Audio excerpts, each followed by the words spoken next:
अस्सलाम वालेकुम students, pre ninth. आज हम टार्क या मोमेंट ऑफ फोर्स के बारे में बात करेंगे। जब ये दरवाज़ा हम खुलते हैं, पुश करें या पुल करें, तो उसमें जब हम पुश या पुल करते हैं डोर को, तो वो एक हिंज के गिर्द रोटेट कर जाता है, और जिस हिंज के गिर्द ये रोटेट करता है उसको एक्सिस ऑफ रोटेशन कहते हैं।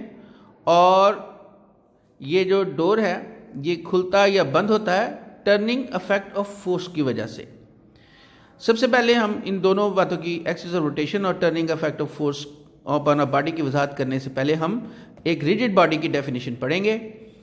A body is composed of large number of small particles if the distances between all the parts of the particles of all the pairs of the particles of the body do not change by applying a force, then it is called a rigid body। यानी rigid body में force apply करने के बाद body के particles के दरमियान फासला कम या ज़्यादा नहीं होता। अब आपने डेफिनेशन पढ़नी है एक्सिस ऑफ रोटेशन की।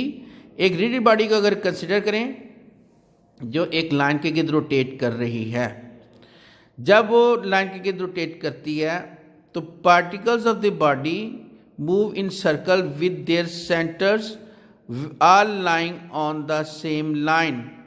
तो जब वो बॉडी रोटेट करेगी तो बॉडी के जो पार्टिकल्स हैं वो सर्कल्स में मूव करेंगे। उनके जो सेंटर्स हैं वो इस लाइन के ऊपर, उन सर्कल्स के जो सेंटर्स हैं वो उस लाइन पर मौजूद होंगे। तो ये लाइन जो है ये axis of rotation of the body कहलाती है। फोर्सेस वो टर्निंग इफेक्ट प्रोड्यूस करती हैं जो आम तौर पर हमें ये ज़िंदगी हमारी रोज़मर्रा ज़िंदगी में हमें मिलती हैं। मतलब अगर आप पेंसिल को शार्पनर के अंदर टर्न करेंगे, या वाटर टैप का जो स्टॉप का के उसको टर्न करते हैं तो उसको टर्न करने से वो बनता है, ये खुल होता है। आप डोर नॉब को भी जब आप घुमाते हैं, टर्न करते हैं, तो वो डोर बंद होता है या खुलता है। ये सारी की सारी एग्जाम्पल्स हैं उन फोर्सेस की जो टर्निंग इफेक्ट प्रोड्यूस करती हैं। तो जो टर्निंग इफेक्ट है उसका दूसरा नाम टॉर्क है। The turning effect of a force is called the torque और moment of the force. Why is the handle of the door fixed near the outer edge of the door? We can open or close a door more easily by applying a force at the outer edge of the door rather than near the hinge।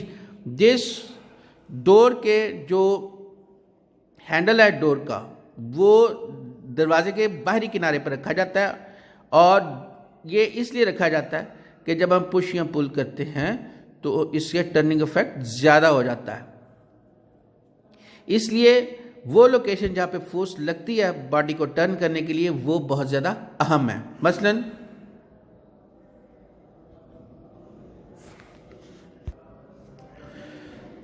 आपने देखा होगा कि mechanics हैं वो spanner इस्तेमाल करते हैं किसी नट को लूज करने या टाइट करने के लिए। स्पैनर जिनका लॉन्ग आर्म हो वो इस काम को आसानी से कर लेते हैं, और वो स्पैनर जिनका शॉर्ट आर्म हो उनका काम जो है वो मुश्किल से होता है। लिहाजा जो मोमेंट जो कि फोर्स प्रोड्यूस करती है लॉन्ग स्पैनर के ऊपर, जिसका लॉन्ग आर्म हो, वो ज़्यादा होता है, और वो टॉर्क जो शॉर्ट आर्म वाले स्पैनर में प्रोड्यूस होता है वो शॉर्ट होता है, वो उसका टर्निंग इफेक्ट कम होता है। लिहाजा यहाँ पर एक जो चीज़ काउंट करती है जिसको आपने समझना ज़रूरी है, वो है line of action of force. ये वो लाइन है जिस लाइन के अलॉन्ग फोर्स अमल करती है। The line along which force act is called the line of action of the force. आगे बेटा आ जाता है moment arm. The perpendicular distance between the axis of rotation and the line of action of force is called the moment arm of the force. It is represented by the distance L। यानी जो axis of rotation और line of action of the force के दरमियान जो perpendicular distance है वो moment arm से उसे मोमेंट आर्म कहते हैं, और उसको डिस्टेंस L से रिप्रेजेंट किया जाता है। बेटा यहाँ पर आपको मोमेंट आर्म दिखाया गया है। जो फोर्स यहाँ पे लग रही है उसका एक्सिस रोटेशन के साथ जो फासला है उसको मोमेंट आर्म के नाम से पुकारते हैं।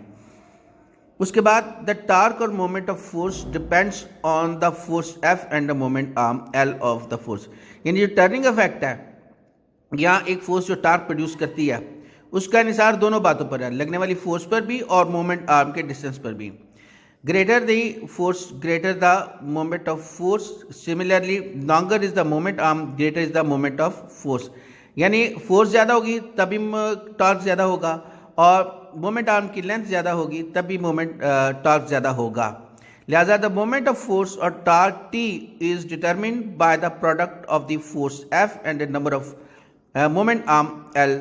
Mathematically torque is equal to f multiplied by l. लिहाजा टॉर्क की डेफिनेशन बेटा ये है कि टॉर्क टी जो है वो फोर्स और मोमेंट आर्म दोनों के प्रोडक्ट से डिटरमिन होता है। ये torque is equal to f multiplied by l. SI unit of the torque is Newton meter, and 1 Newton meter is caused by a force of 1 Newton with a perpendicular to the 1 meter, perpendicular to the moment arm 1 meter long। बेटा ये सारी definitions आपने याद करनी है, ये निशान लगे हुए इनको अच्छी तरह देख लीजिए और इनको आपने स्टडी करने को लिख भी लेना है।